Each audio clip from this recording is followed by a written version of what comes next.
फार शहाणी समजतेस ना ग स्वतःला. दे तो फोन. फोन दे.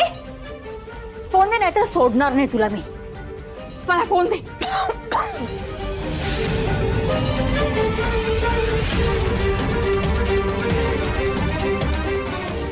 शकुंतला,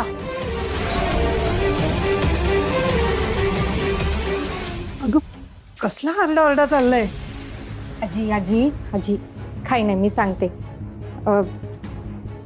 आपल्या घरात एवढ्या दिवसांपासून हे वातावरण बिघडलंय ना.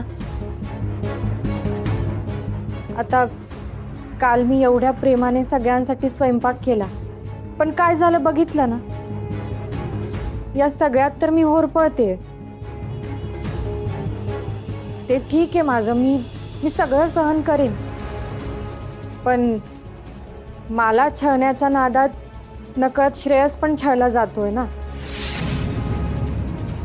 आणि या सगळ्या गोष्टीचा श्रेयसवर लई वाईट परिणाम होतोय.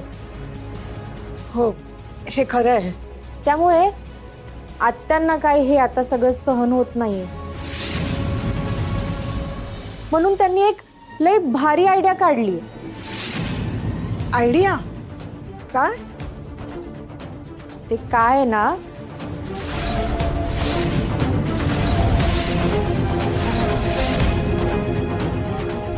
देवा, माझ्या नावावर आता ही मुलगी काय सांगते कोणाच ठाऊक.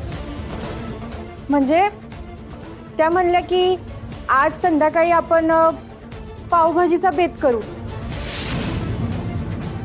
त्याच्याबरोबर एक झकास पिक्चर पण बघूया. अगं बाई, खरंच की काय? पण मी त्यांना म्हणलं की मी यात जर आले तर कोणाला आवडणार नाही ना. मी म्हणलं तुम्ही तुमचं प्लॅन करा सगळ्यांनी मिळून, मी काही येत नाही. पण आत्या ओरडलाच माझ्यावर.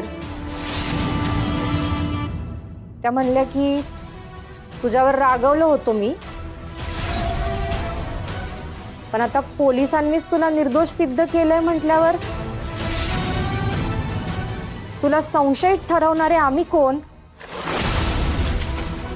आणि उलट आम्हाला आनंदच आहे की तू निष्कलंक आहेस. आणि असं पण म्हणल्या की मी आता या घरचा एक भाग आहे. त्यामुळे त्यांचं म्हणणं आहे की आमच्यातलं जे काही वाईट साईट आहे ना ते बाजूला ठेवूया आणि सगळे मिळून एकत्र येऊया. हा प्लॅन आपण एकत्र पूर्ण करूया, म्हणजे एकदम सक्सेसफुल.